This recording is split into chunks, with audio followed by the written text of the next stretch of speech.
Well, a good morning to everyone that may have just joined us, and also hello to everyone that may be watching the replay of this. Welcome to another one of our online learning webinars. This time, it's all about radon in buildings. What exactly should we be doing? I'm your host, Andy Ferguson. Today, I'm pleased to welcome John Naylor, Technical Director from Ground Gas Solutions, or GGS. We are about to start the main presentation. For those that have just joined us, if you want to ask any questions over the course of the webinar, I just want to point you to the chat facility that should be running down the left or the right hand side of your screen. All you simply need to do is just go into the comment box and fire your question. Alternatively, if you want to email the question over to me, you can simply email it at andy@property-care.org. That's andy@property-care.org. If you do want to use our social channels, you can do so as well. Just simply go to Facebook, LinkedIn, or Twitter. Use the native search tool, type in Property Care Association, and you should be able to find us and send a message over to us. Well, John, I can see that we are just right at that 9 o'clock mark. Radon in buildings. What exactly should we be doing if we come across it? And as property construction professionals, how do we even go about detecting it? And if we do detect it, what sort of considerations do we need to take into account? John, some big questions there. I will leave it over to yourself, good sir. Thank you very much, Andy, and good morning, everybody. So I'm John Naylor, Technical Director at Ground Gas Solutions, and hopefully I can at least start you on your trail to answer some of those big questions that Andy just mentioned there.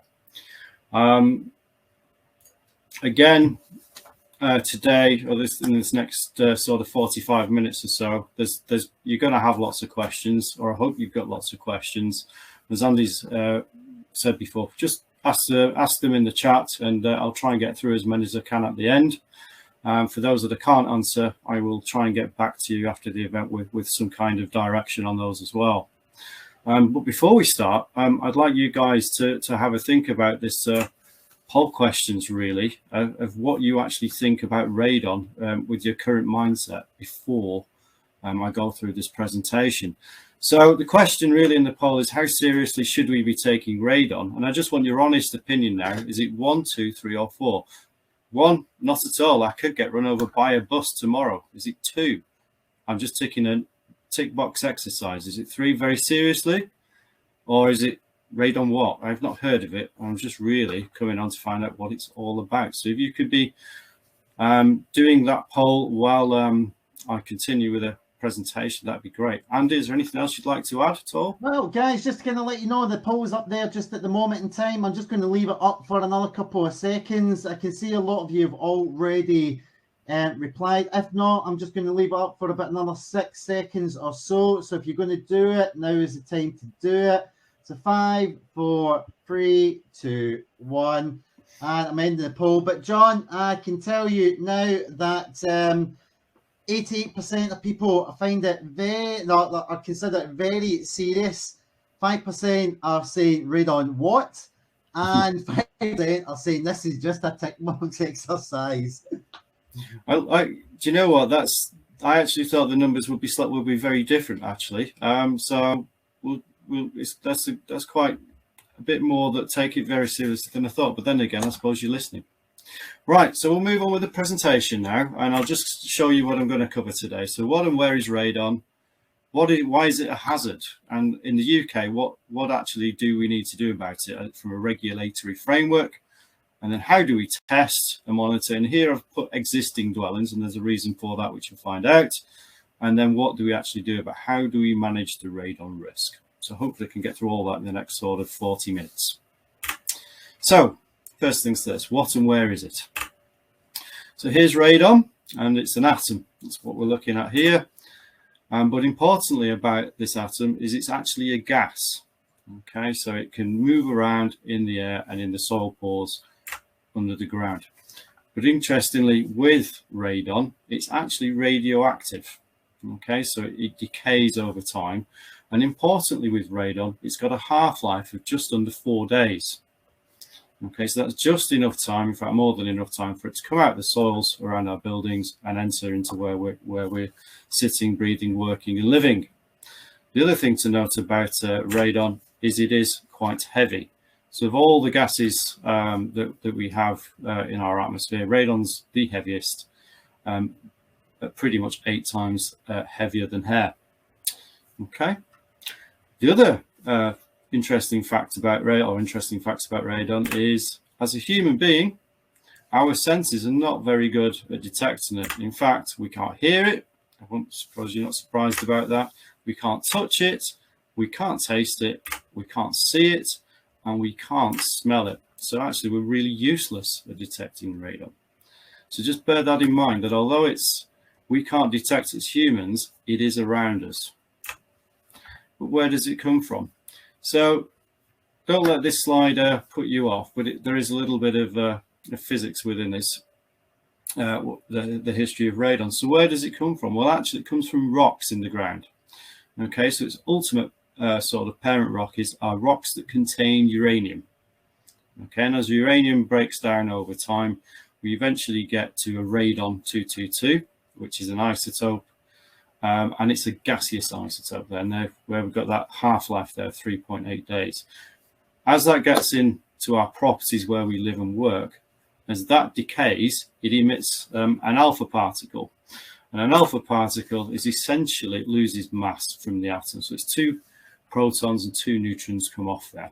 Okay, and that alpha particle, then as that's issued off, that's an ionizing radiation that you could breathe in. But also, as that decays, it leaves its daughter series. So here we have a series of other elements, so polonium, lead and bismuth, that are also unstable and radioactively there, giving off more different emissions. So here we've got a few more alphas and some beta transmissions before eventually we get to stable lead sometime down the line. So when we're talking about radon gas and its health effects, what we're actually talking about is radon gas and a few of those isotopes that come off there as well, particularly polonium-218 and 214. Now, for those of you that might have heard of polonium, you're thinking, yeah, I've heard that in the news. Well, do you remember that there was a chap that was allegedly assassinated or targeted by Russia, which was Levchenko and his Levchenko latte? Well, that's the stuff that, as apparently they used, was a polonium-218 in there as well. So obviously a massive dose in that case, but that's the kind of thing that we're dealing with when we talk about radon. So radon gas and the isotopes down there is what we mean. But what is and how do we measure radon? Well, there's lots of different ways of doing it and lots of different units around the world. But in the UK, we use the word Becquerel after Henry Becquerel. And what that really means is because it's a gas, we measure it in a standard volume. So in the UK and pretty much Europe, we use a cubic meter. And when we're talking about what a becquerel is, if you can think about that cubic meter of air in front of you, so think of a big cardboard box of a meter size, and in there you've got a count. So if you click your fingers now once a second, so 1, 2, 3, 4, that's 1 becquerel per cubic meter per second. Okay, so one becquerel, 1 disintegration of that per second. Now that's not the same as when we measure radioactive dose to a human. That's measured in a different unit called sieverts or microsieverts, and they're not exactly the same. So just bear that in mind when you're looking at numbers in literature. But the one that we're interested in for radon protection is becquerels per cubic meter. So where is it? Well, it's actually everywhere. Okay, so if you all take a big deep breath in now, just to give you a bit of a wake up in the morning. So get your lungs all filled and breathe out. Chances are that there will be some radon in the air that you've just breathed. Okay, so don't stop breathing. I don't want anyone turning blue and keeling over in this presentation. But essentially, you've been exposed to radon all your lives. Okay, so it's nothing that we're not used to. But it is higher in certain areas and certain geography and certain geology. So you'll notice on here there's two maps of the UK. On the left we have what are known as the radon atlases, and the darker the colour within those atlases, the higher the probability of a home, a domestic home, being above the current action level set within law, which is 200 becquerels per cubic metre. So you remember that 1 becquerel we did? Well, that's 200 of those clicks. I can't click fast enough to show you what that means. But if you look on the left-hand side with the radon affected area and you match it up to the one on the right, which is the general geological units of the British Isles, you'll see that there's quite a good comparison with certain geological units in there. Okay, so those of you that live in the southwest of England will probably know a lot about radon because it's really high, and it's really naturally high because you've got granites down there, and granites do have high uranium content. Okay, for those of you wondering what the band is that's going up the screen, up the middle in sort of England through the Midlands, that's the Jurassic limestones, but within there we have ironstone, and ironstone has uranium oxide co-deposited with it, which gives off, again, radon.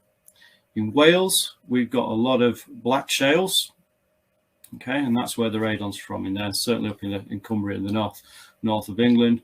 And then in Scotland, the Northern Ireland, you've got igneous intrusions again, particularly granites, where you get the darker colours. Okay, one thing to take away from this is that these maps are modelled, and they're based on geology, and they're based on valid return tests. Okay, so just because you're not in a radon affected area does not mean you don't have radon. Okay, so some areas within the higher areas, or the darker color areas, will actually have relatively low concentrations of radon, but indeed some of the whiter sort of areas on those maps could have quite high radon concentrations too.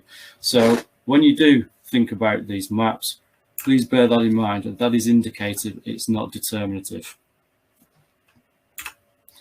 So what actually are the background levels of radon? So outside in the UK, we're looking around about an average of 4 becquerels per cubic metre a second. Okay, so it is there all the time. Okay, outside, it dissipates harmlessly with the atmosphere. But inside our homes, the current average is about 21 becquerels per cubic metre. So wherever we are inside, we're likely to be breathing in a higher level of radon. Okay, and the government advice, and in fact this is WHO guidance as well, is that for levels below 100 becquerels, that the individual risk for ourselves is relatively low. Okay, but of course as that number increases, so does our risk. Another thing to think about is radon is when do we get exposed to this the most? And with a lot of other ground gases, we don't tend to see this, but certainly with radon, we see a strong seasonal correlation, okay, with the home. And as you can see, what this bar chart's trying to show you is that the actual exposure to your average radon level over the year mostly occurs in winter. Okay, so it's higher in winter and it's lower in summer. Okay, and the simple reason for that is how we use our houses and our homes. So we're opening windows and doors in the summer when it's nice and warm, getting more fresh air in, diluting radon. And in winter, as we're now, well, approaching getting into autumn now, windows and doors are closed. In fact, my heating system first time this morning today, you know, building up the heat in the house, stack effects can draw in more radon. So that's why we do see a seasonal variation with radon. But other factors do affect it. So one is geology in the top left, where you live. Okay, and so solid or even drift deposits that contain uranium can lead to very high levels of radon. Weather. So weather systems coming in, pressure changes in the atmosphere as that goes over the country, that can create a differential pressure on the ground. It can create a larger differential pressure within your house and home, and that can pull in more radon as well. So you could get quite short-term peaks of radon during weather events. And of course, how well insulated is your house on the left? Okay. In that case, on the one on the left, I don't think they need to worry about radon too much, but certainly with the way that we build modern homes and the insulation requirements these days, the radon factor is really an issue. Okay, but of course, the ultimate receptor that we need to worry about are people. Okay, it's not the building that's affected, it's the people that are in it. So with that, what actually is the health hazard that we're looking at? So I'm going to throw up a bit of a pie chart here. That's our annual average radiation dose. Okay, that we all, I mean, obviously it'll be slightly different for different people and maybe significantly different for others. But this is the average sort of radiation dose for your standard UK resident. Okay, based from a publication by Public Health England, as was back in 2010. So each one of those different slices of the pie represents a different type of radiation we're exposed to day in, day out. So which one do you think is radon? Okay, so just have a little think about that. Have a little sip of water. So I imagine most of you, certainly the ones that are in the industry, know that radon membranes are red. So you might have gone for the radon membrane red one, but actually, and of course it is, it's the big one. So nearly half of the radiation that we get exposed to every year, on average, is from our exposure to naturally occurring radon from the ground. That's quite a surprising statistic. Okay, and that's based on the average 20 becquerels in our homes. Okay, so if you're much higher becquerel in your home or workplace, then obviously your percentage will increase with that. So what does it do? Well, it's all about the lungs. Okay, or at least current science says it's all about the lungs. The radon and those daughters that we mentioned earlier, you breathe them in. Okay, so you have a breath, you bring those in, and pretty much as you breathe out, a lot of that goes out too. But some of it will actually get held in your lungs. Some of it will actually dissolve into the bloodstream, and unfortunately, as it is a radioactive gas, as it decays, it will produce alpha particles. Now, if one of those alpha particles hits your skin, and so on and so forth, remember in high school science classes, a piece of paper would stop an alpha particle. But once it's got past your skin defenses, it's gone to your soft tissues inside your lungs. They're much more vulnerable to damage. So an alpha particle has a lot of ionizing energy, and it hits quite a small area within the lungs where it's gone off, and that can actually cause damage to cells. Okay, and this happens, probably quite a lot through our lives, and it's not just from radon, it's from other things too. But essentially, what can happen is that the more and more damage that you are exposed to, the higher the risk that you actually get some DNA damage or a mutation of a cell that leads to cancer. And in this case, with radon, the actual human health effect is lung cancer. Okay, so that's the health hazard when it comes to what we're looking out for. Just to give you an idea of when most of this occurs, it's actually in the sort of first 100 hours of fresh radon entering the house. Now remember, radon will be constantly entering the building at different levels, so it doesn't go away until unless you're treating it or managing it, or it's not there sufficiently high enough in the first place. But most of the actual activity we get in the first 100 hours, there's still a little bit more left from the later stuff, but pretty much by that time, your body's eliminated most of that anyway before it does decay. So that's a little bit about the health effects. But let's put this into context as to how significant do we think radon might be as a UK problem. So, bit of a Grim Reaper slide here, but let's look at some of the statistics for annual UK deaths. Okay, and these are from 2020, so not quite this year's, we're not quite through this year's numbers yet.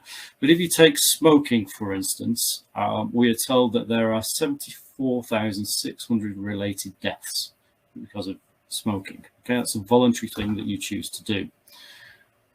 You think about vehicle crashes and accidents that result in deaths. We've got 1,472 of those every year. Now that's gone down a little bit because of probably COVID and less traffic on the roads. But even so, you think how many billions of pounds are spent annually improving road safety, improving car safety. Yeah. Think how many billions are spent every year treating the effects of smoking or dealing with the after effects. Okay, I put drowning on there. That was one I didn't think we'd have many, but 631 people a year drown in the UK. Okay, fires 234, and indeed in our construction sector as well. Think of the health and safety we have to do day in, day out on our sites to keep people safe. Unfortunately, we still get deaths, and we've got 39. So we you know, that number has really come down decade after decade. We still occur.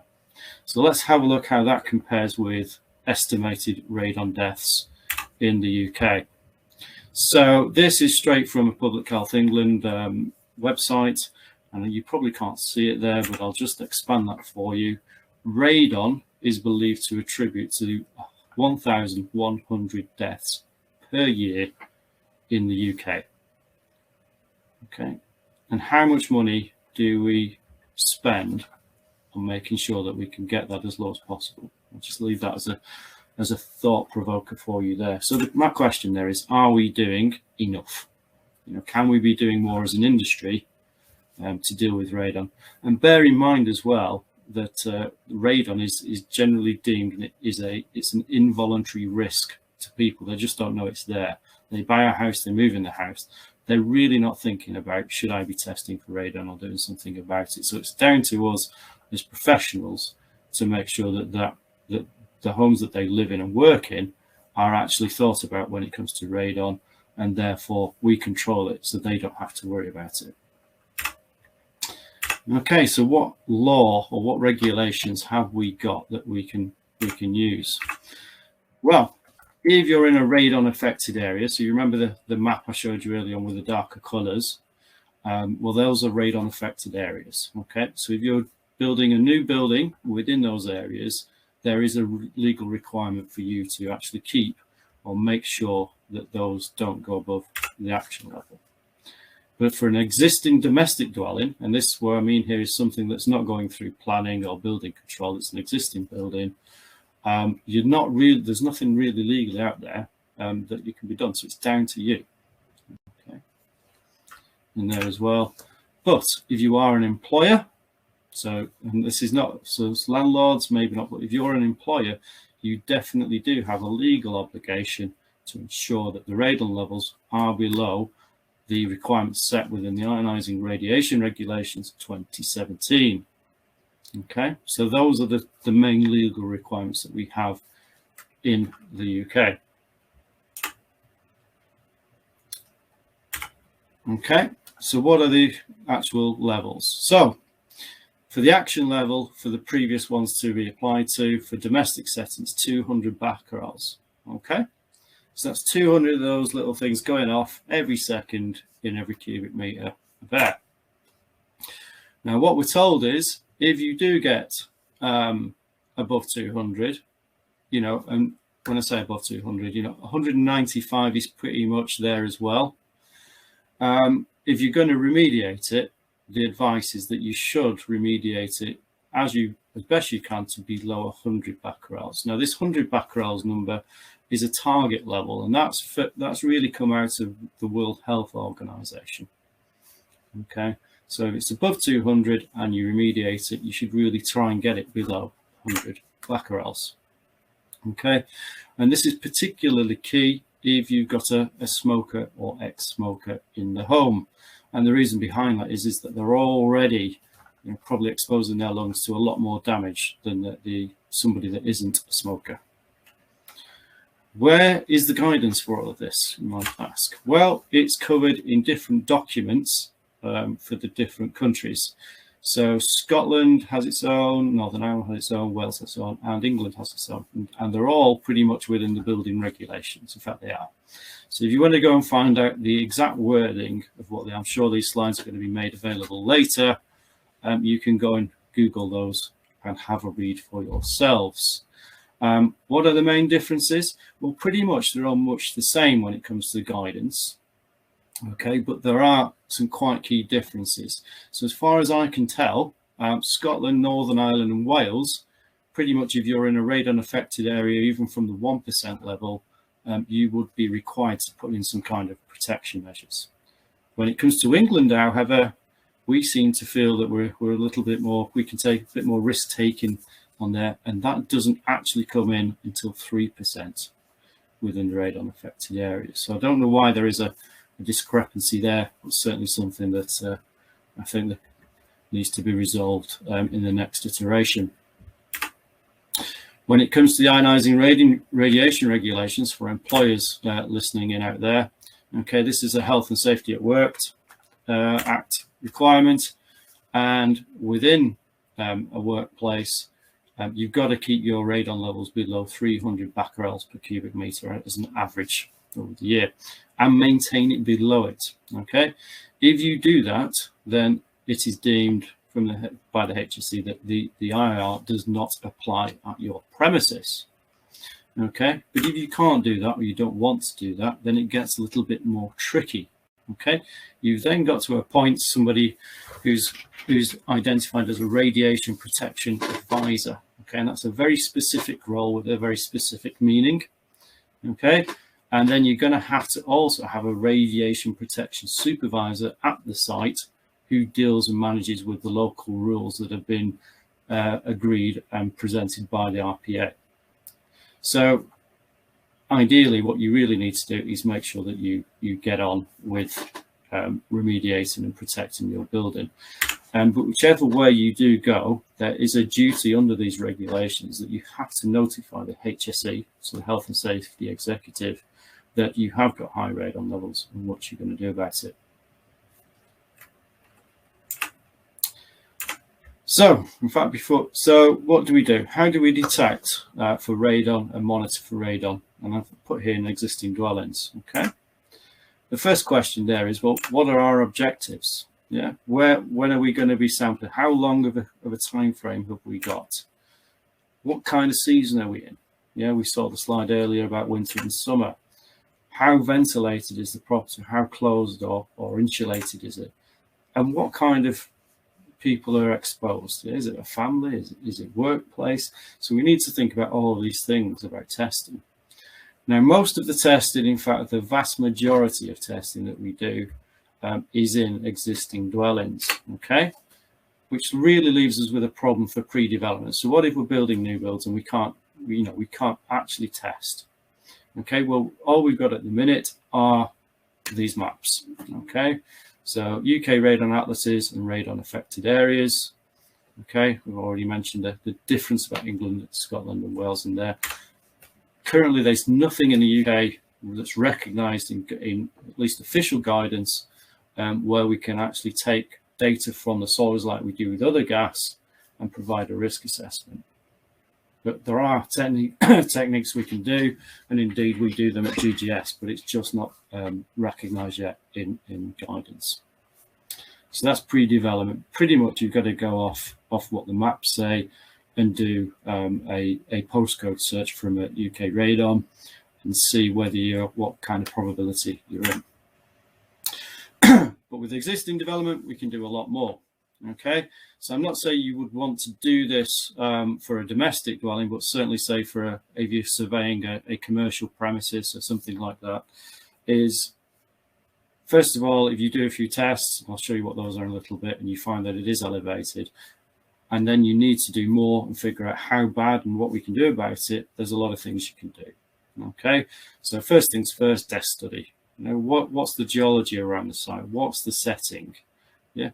How's the building being constructed? Where are all the services, foundations, all these kinds of information that gives an idea of how radon might be getting into our property? Yeah. What are the building management records saying? Is the ventilation, air conditioning, is that air conditioning or ventilation system actually not balanced? Is it imbalanced? Has it got a negative sign of pressure within the building? It's pulling radon in.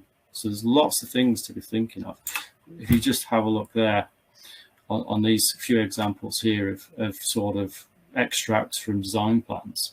Here's a perfect example of a service trench in a building that ran around the edge of the building, where when we found out that it was there and measured radon, it was pretty much not, it was horrific in some of the rooms.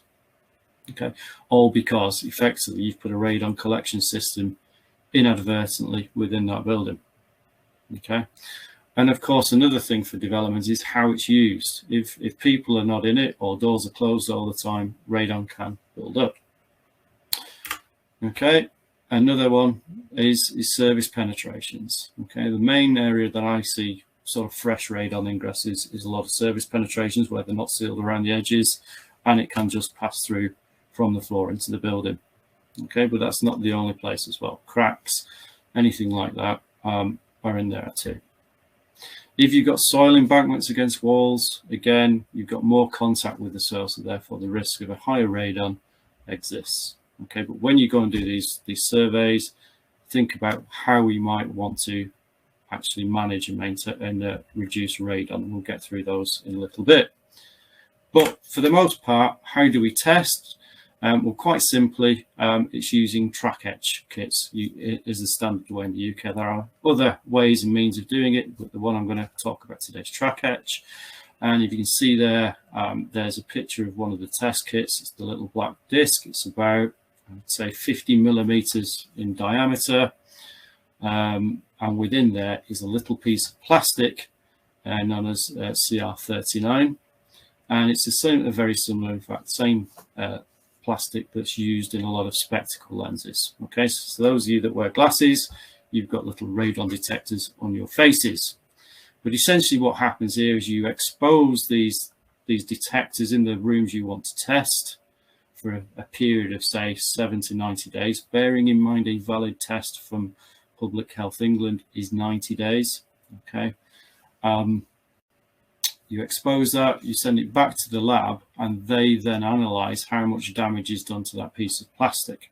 Okay, so how does the damage get done? Well, these alpha particles strike the plate of the plastic and they leave a little track within that plate. Lab then basically etch that bit of plastic with some caustic soda, and you can see, and there's an example of a slide or a microscope image of one of these detectors. So each one of those little sort of cones in there is a strike from an alpha.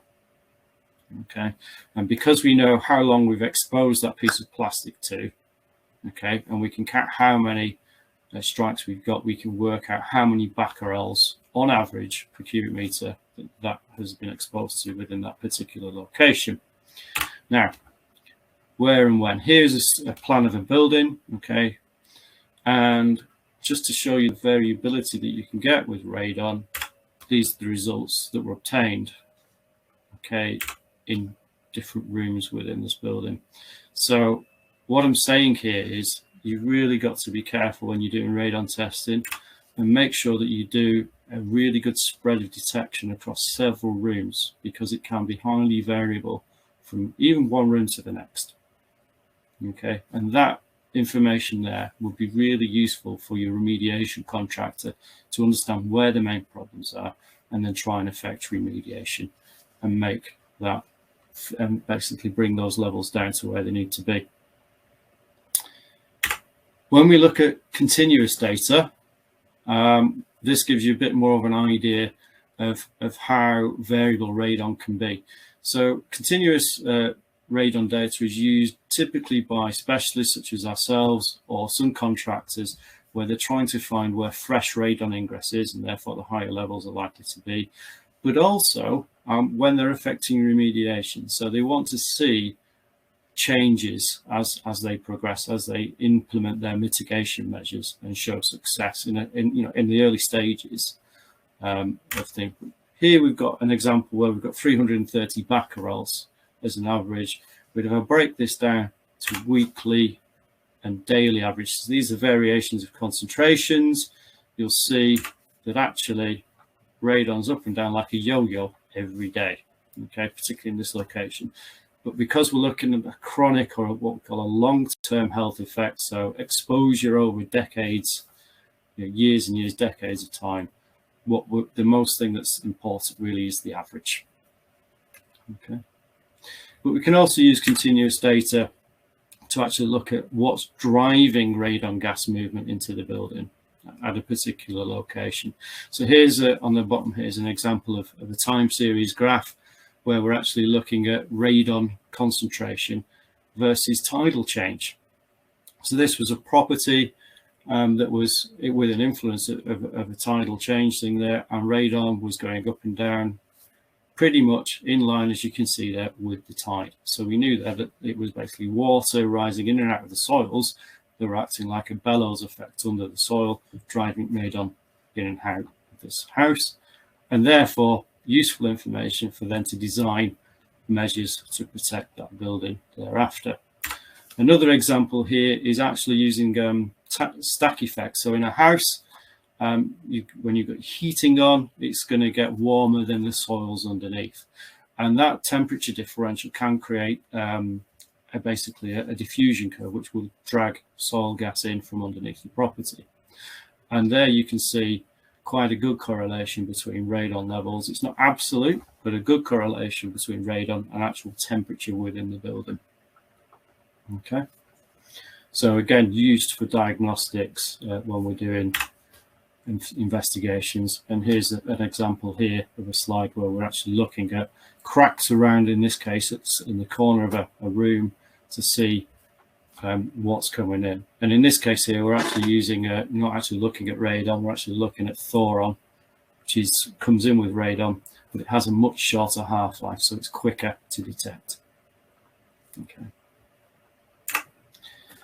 so we get all this information and we've done our testing, we put that all in together, and we do lines of evidence approach to work out what we need to do, okay, and fix the building. So that's how we test. So how do we then fix?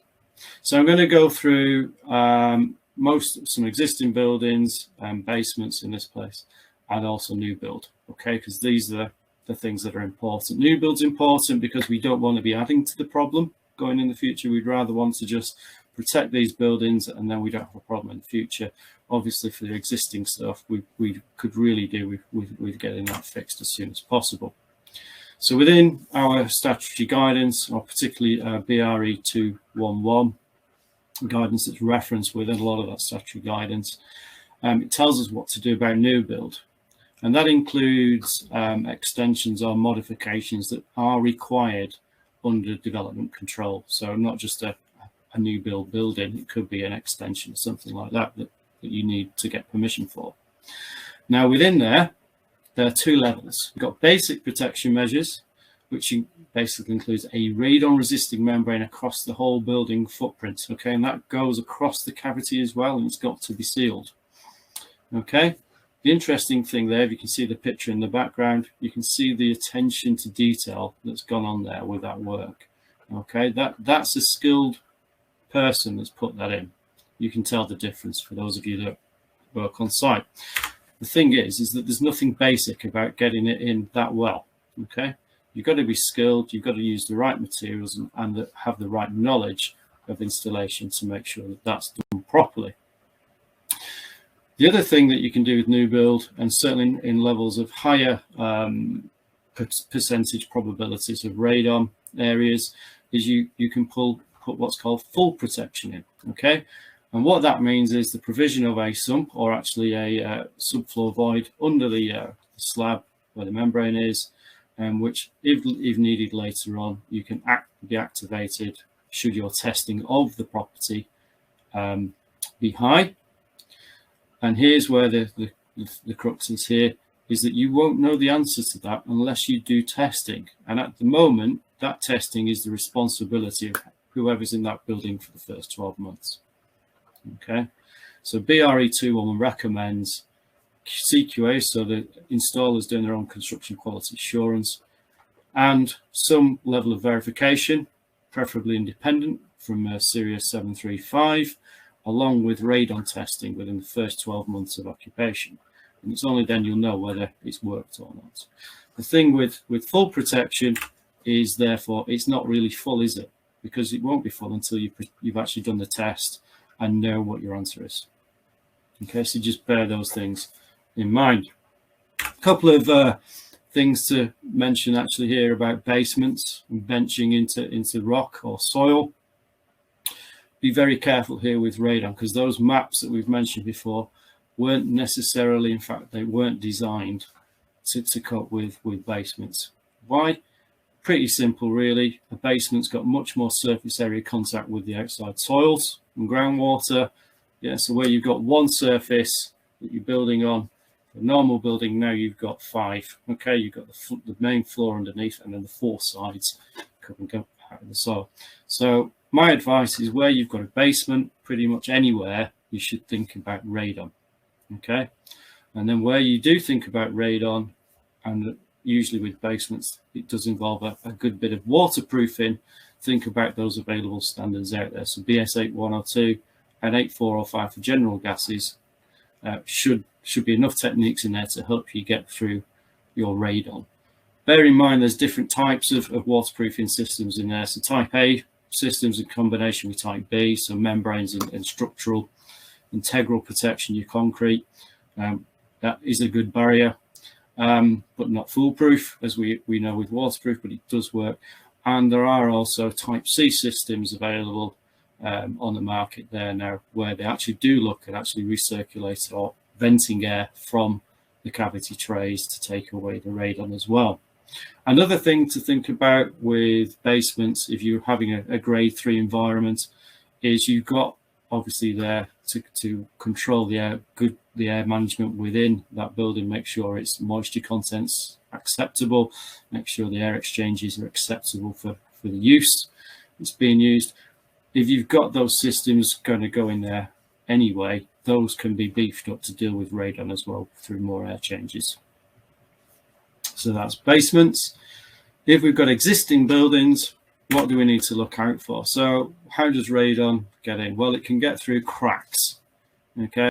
And obviously these are ones you can see. It can also diffuse through small cracks that you can't really see as well. But basically big cracks, it will find, like most gases, it will find its easiest way into the building. So a simple remediation technique, or again, if you're a surveyor looking out for these kinds of things, if you've got cracks around the perimeter that are internal to the building, or cracks in the slab, that's a good, place where radon can get in.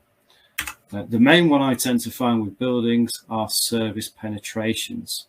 So here you've got an example here where you've got a service duct that's been put in, and you've got a big, I think that one there's a power cable going through it. But it's that duct around there that's pretty much, well, as soon as you get a differential pressure within the building through heat or wind effects, you will create probably a pressure differential that will drag gases from underneath the slab. And if those gases contain radon, it comes straight in there. So you need to look at those, sample, think of those, and seal those up. Another technique you can use is simple internal ventilation. So this could be active and passive, so fans and ducts. Okay, and just bear in mind there, we've got to think about temperature, and try not to negatively pressurize rooms, because that can make things worse. Interestingly, PIVs have been quite successful with radon. They're used quite a lot in the industry for improving air conditions and reducing moisture and damp. Because of the way they work, you can also use it for radon, because you're creating effectively one dilution, but to a slight positive pressurization in the area that helps to reduce that differential from the underground soil. And then ventilation from air bricks on the outside as well, trying to get air changes under the building, or at least give it a more significant pathway than trying to get in the house. Simple things like putting more air bricks in can work. There's your traditional sump going underneath the building. Now these can be retrofitted into a building by just digging down and tunneling under a little bit. But obviously, if you've got the opportunity to put it bang in the middle of the buildings, or several of these, depending on the size of the building, it's a lot easier than trying to do it after the slab's gone down in there. So eventually what that is, if you think about it as an analogy of a straw and having a drink, the sump is the straw, and it's basically, once you put a fan on there, you start to suck on that straw, and if you drink water, you're pulling that water out of the glass. It's the same thing with gas. You're pulling the radon out from under the building and basically expelling it to atmosphere outside before it has a chance to get into your property. And that's kind of an existing system there, where you have a fan up at the top end there, and it's just expelling radon or radon gas away harmlessly from outside of the building. So putting all this together, we've got to think about what other regulations we've got and how we can do it. Well, certainly for new build, we've got the Construction Design and Management Regulations 2015, so be aware of those. I'm sure you all are, that have to do with that. We've got responsibilities in there for the client and the principal designer and contractor. A few watch points here. Okay, don't forget this, guys. If you are the designer, this is anyone that prepares or modifies, okay, anything really, building, product, system in the construction work.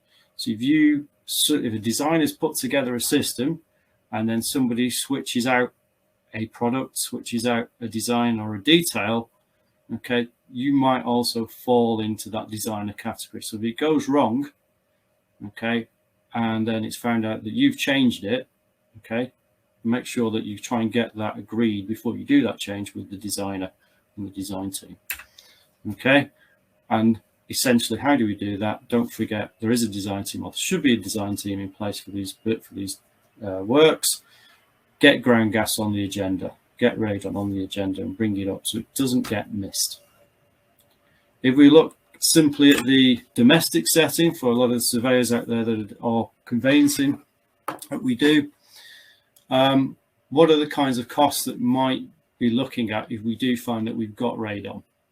Okay, here's some examples here. So just sealing of the floors can have an effect, and a positive effect, and it can range from a few £100. It's obviously more depending on what you've got to do, but you've got to clear the floor out really to get at that. Okay, but service penetrations, you can normally get them quite quickly and seal those up for quite a small cost. Okay, we've got a cost there for actually new build radon membranes in there, to give you an idea. But don't forget, on top of that, you've got to think about verification and testing, and then some other methods there that we've talked about in earlier slides. Okay, so overall, and the most effective one there that we find is the activated sump, but overall it's not ridiculously expensive to deal with radon in a domestic setting. Okay, so that shouldn't be a reason why people put off testing and doing something about it. Quick summary on construction quality assurance and what a contractor should be doing. So it should be how they're meeting their requirements and specifications and how they're going to do it, versus independent verification. And this is somebody coming in that knows what they're doing and is actually independent of that process of build, and is checking that that work is done to a satisfactory standard. Okay, and if you don't think about it properly, and particularly where you've got follow-on trades not looking after somebody else's work, we are seeing this in our industry. Okay, so this wasn't a radon site, but you can see there's a membrane down there that was there for CO2 gas protection. That was verified. Nothing wrong with it for that particular use. And then the flooring contractor came in, threw steel all over it, drove trucks all over it, concrete. Basically, why bother? Yeah. You've got to try and work this out and make sure it doesn't happen on yours. And then ultimately, we've got to do this test. Okay, so once you've done your surveys, or you want to know what the problem is, if there is one at all, whether it's good, you've got to test. That's the only real way to do it. I've put up here the Radon Council mantra here: to test is best. Okay, that's the only real way you'll know. Okay, ideally, the first year you're in. So, with that, can we give people a few more years to live? So if you remember from earlier on, what I've talked through. Radon, it's natural, but it's actually harming us because it's getting into engineered places that we've built, houses and places of work, okay? It doesn't happen instantaneously. It's over a long period of time, typically. And we are told that over 1,100 people die each and every year in the UK from exposure to radon. So we build these places, so surely we can, it's down to us as professionals to make sure that we deal with this so that, we don't get in that position. So I think, yes, we can. Okay, my call to you guys, there's Lord Kitchener there. What can you do as professionals to actually raise awareness of radon and reduce that number from 1,100 to as low as we can reasonably practically get to? Okay, and remember to keep safe. We're still in this COVID pandemic, and look after each other. A few bits of things, but while I finish up, some useful website information there. So they've got the Radon Council. I'm currently vice chair of the Radon Council at the moment. I'll give you some advice, and some contractors actually on there who do specialize in radon remediation. If you want to get a postcode check for your radon and know what sort of percentage level you're at for your building, there's a website there, ukradon.org. Public Health England has a lot of information on radon. A lot of the guidance that's been developed has been in conjunction with them. And obviously the World Health Organization too has some good publications as well, and there's a link there for that as well. So hopefully you've enjoyed what I've had to say today and have generated a few questions. One thing I'd like to do now, and I wonder whether the poll changes at all, but is actually to rerun that poll. I don't know if Andy's on there at all. Can you get that going again? Oh, no, I certainly am. Well, guys, we're just interested in hearing what you think now. It's the same question as before. How seriously should we be taking radon? I'm interested to hear your opinion after the webinar. So I'm just going to leave it up for another couple of seconds. 5, 4, 3, 2, 1. And I'm ending the poll. So we're at 95% compared to the 88% earlier on, John, in terms of very seriously. Very good. So that's thankfully where I wanted it to go. So thank you for participating in that poll. Hopefully I'll give you a few more sort of pointers as to where to go. But pretty much, thanks for listening. Hope you've enjoyed it. And any questions, really, so I can bring Andy back. And well, hello. Well, firstly here, John, many thanks for that presentation. Some real interesting stuff there, actually. I couldn't help but think when looking at that radon map and the ribbon of, I think you said it was Jurassic limestone that runs literally right through the Midlands in itself. And I was literally thinking about how many other hidden areas are there over the UK that we just simply have not picked up about. And on top of that as well, in terms of the number of deaths, I think what you mentioned was 1,100 deaths. I'm also thinking about how many other deaths are just not recorded? Yeah, I mean, how they generate this number, I'm not absolutely certain. That's down to a lot of epidemiological studies and statistics. So I imagine they do it by pretty much, once they take everything else out, what's left is radon. I'm sure there's a bit more to it than that, a lot more to it than that. But those are government figures, and it does vary. I mean, a few years before it was greater than 2,000. The last one was greater than 1,100, but it's usually, I find, over the years, it's between 1,000 and 2,000 on that front. Just before we hit questions, I am going to throw out here, actually, and it's an interesting comment that Cameron has actually made in the chat, which, and I'm interested to find out myself, which is, for those of you that didn't actually think radon was a problem, let us know and tell us what you think. We're always really interested to hear, other people's opinions and other people's thoughts. So if you were one of those in the smaller percentages that didn't think it seriously, tell us why. Tell us why, and we'll pick up on that at some point over the questions. But questions. Well, John, I'm going to first start off with one of the email questions that were sent in actually prior to the webinar. Now, I will say this, to a certain degree, I think you've already answered the question, but I'll pose it anyway, which comes from Vic Shaw, which she was asking, would a basement waterproof to grade free provide sufficient protection against radon? Now, I know you mentioned about the venting of the cavity trays and good air management within, but if you didn't have that ventilation in, would a grade free waterproof basement still give you protection?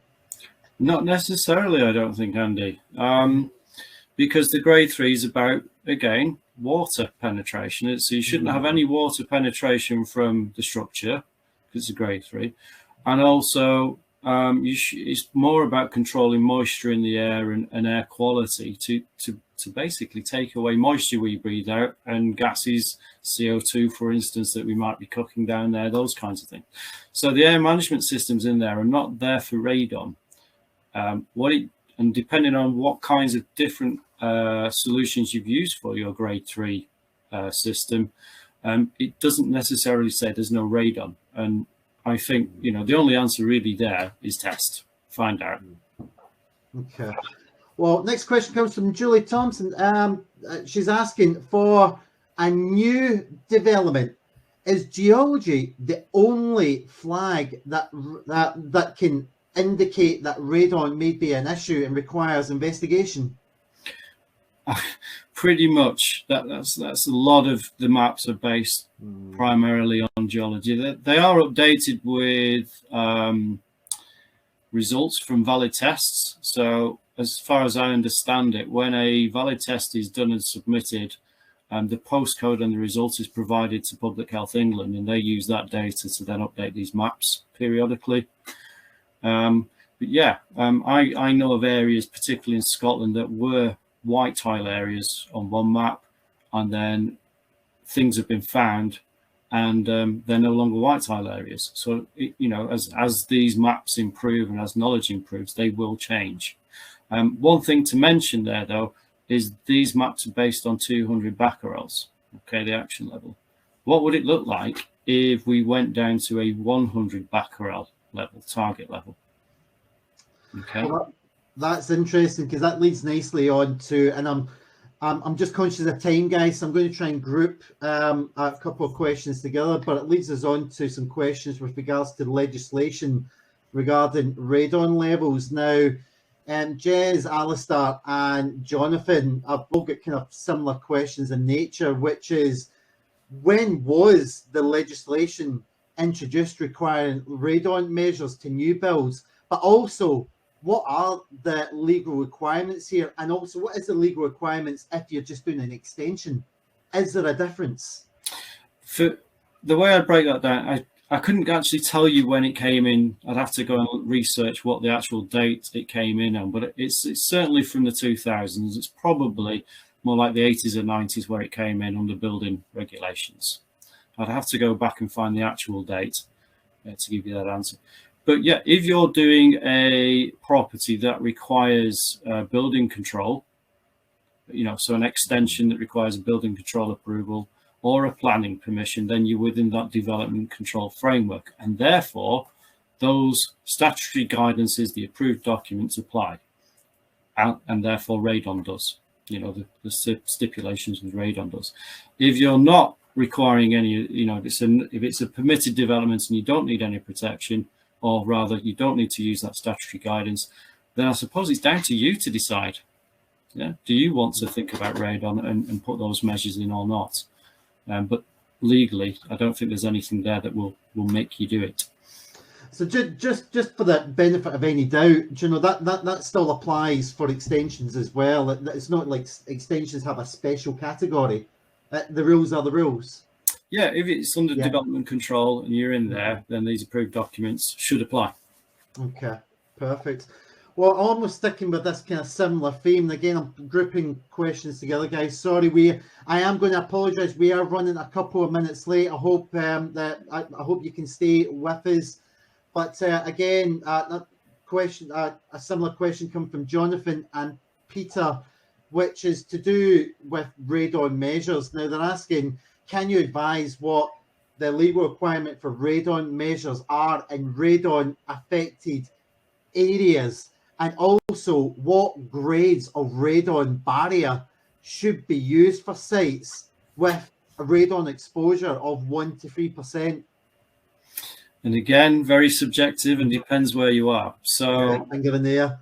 Yeah, well, in England, as the current approved document stands, is you don't have to do anything at 1 to 3.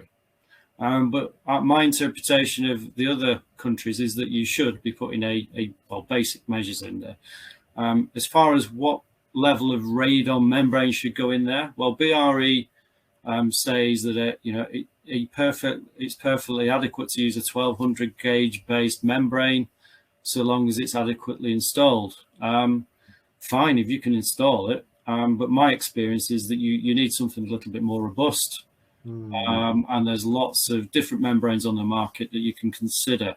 But again, it's not just the membrane either, it's how you install it and how you seal it. Okay, so how you sticking the thing together, how you welding it together, all those things. And then don't damage the thing with your follow-on trades to all the brickage. So it's not an easy thing to do. The guidance is out there, but basically be careful when you constructed it. Okay. Well, I'm kind of moving on now to a question that's actually to do with radon monitors. The question is, due to COVID, there has been many monitors that have effectively been left unattended for potentially 6 to 9 months. Do you think that testing these could produce still a reliable result, or are you thinking it would be a false positive? Now, I know Rebecca has commented on this because when it was kind of posted, be interested to hear your opinion on it as well. Well, if you're using TrackEdge, there's actually guidance from the HPA that gives you conversion or correction factors for up to a year. So it doesn't have to be 90 days on the dot. You just apply a different correction factor for the length of monitoring that you've done. Okay. But again, speak to the laboratories or the testing provider to give you to get the what they feel is appropriate for their particular testing sample media they use. All right, cool. Well, I'm going to make this the last question, and any other questions, I'll maybe fire over to you, John. And if John gets the opportunity and chance, he can potentially email back to those that were maybe missed. But this one's actually more focused for the property specialist, the valuation specialists out there. Question from Alan, which is asking, what advice should we give clients for whom we are carrying out pre-purchase surveys in high/low risk areas? He's got other comments saying we obviously don't have the luxury of being able to conduct any testing in advance of a commitment to purchase by the buyer. So what should they potentially be doing? Oh, very, very good question, and very good question, and not easy to answer. I think we probably, those of you that have thought about this question, have thought about this, and have probably come up with different things. It's difficult because a valid test is 90 days to give you sure, or at least confidence that the result is below or above the action level. The advice is, if you're in a radon affected area, as far as I'm concerned, that you should notify your client that it's in a radon affected area, and therefore you should be testing it to make sure it's below the action level. You can do short-term tests. Okay, so these could be 2 weeks, 3 weeks, 4 weeks, using the same sort of TrackEdge technology, but they will have a higher statistical error, and particularly depending on what time of year you do it in. So you will have to, let's say you got back a number that said 40 becquerels, that doesn't necessarily, or 80 becquerels, that doesn't necessarily mean that it's below the action level of 200. So you've got to add a lot more error to that number, and then unfortunately make a decision. Not easy. And then who carries the can for the cost of remediation? Well, I think that's a case by case negotiation. Well, just to just to kind of throw in just an added tip, I mean, Richard Benwell just in the comments there just also mentioned, and this is for anyone maybe listening, that there's also some additional guidance on this in the RICS Home Survey Standards, which has set out some details, guidance for surveyors. I've personally not seen this. I don't know if you've, John, seen this, but Thank for those you. that are listening, it could be another point of reference. Well, guys, here just we're just finishing up just at the moment, but for those that are looking for additional information, there are a host of areas. You heard John talk about them earlier on. The PCA does have a ground gas document library, which kind of focuses with, well, it's a developing library. Currently has the code of conduct, code of practice there for the installation of ground gas roundabout to within existing dwellings. There is other areas which you can get information, that being the BS 8485 for the design and protection measures for ground gases for new buildings. But also you heard John mention it earlier on as well about the Radon Council.